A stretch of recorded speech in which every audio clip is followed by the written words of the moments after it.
नमस्कार शेतकरी मित्रांनो, शेती आणि शेतकऱ्यांविषयी या बातमीपत्रात तुमचं मनपूर्वक स्वागत आहे। शेती आणि शेतकऱ्यांविषयी बातम्या जाणण्यासाठी हा चॅनल नक्की सबस्क्राइब करा। पहिली बातमी आपण बघणार आहोत। खानदेशात मक्यांवर अमेरिकन लष्करी अळीचा प्रकोप। खानदेशात मक्याचे उत्पादन जोरात होत असताना आता शेतकऱ्यांना एक चिंता सतावत आहे। प्रत्येक ठिकाणी मक्यावर अमेरिकन लष्करी अळीचा प्रकोप झाल्याने किती उत्पादन निघेल याकडे लक्ष लागलेलं आहे। पुढील बातमी आपण बघूया। गाय दूध दरात कपात मागे घ्यावी अन्यथा आंदोलन करू असा इशाराच आंदोलनकर्त्यांनी दिला आहे। कोल्हापूर जिल्ह्यातील दूध संघांनी गाय दूध दरात केलेली कपात त्वरित मागे घ्यावी अन्यथा मुंबई, पुणे, कोल्हापूर सारख्या शहरांना होणारा दूध पुरवठा बंद करून मोठे आंदोलन उभे केले जाईल असा इशाराच दिलेला आहे।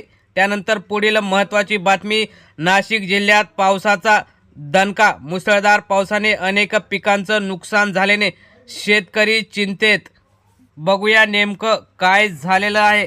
काल रात्री झालेल्या मुसळधार पावसाने नाशिक जिल्ह्यातील अनेक ठिकाणी म्हणजेच निफाड असेल किंवा दिंडोरी, चांदवड, सिन्नर या तालुक्यात शेतकऱ्यांना दणका बसलेला आहे।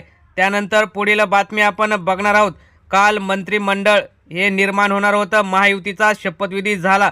शेतकऱ्यांना पहिल्या मंत्रिमंडळ बैठकीत काय मिळणार याकडे शेतकऱ्यांचं लक्ष लागलेलं आहे। मित्रांनो, ह्या होत्या आजच्या शेतीविषयक बातम्या। धन्यवाद।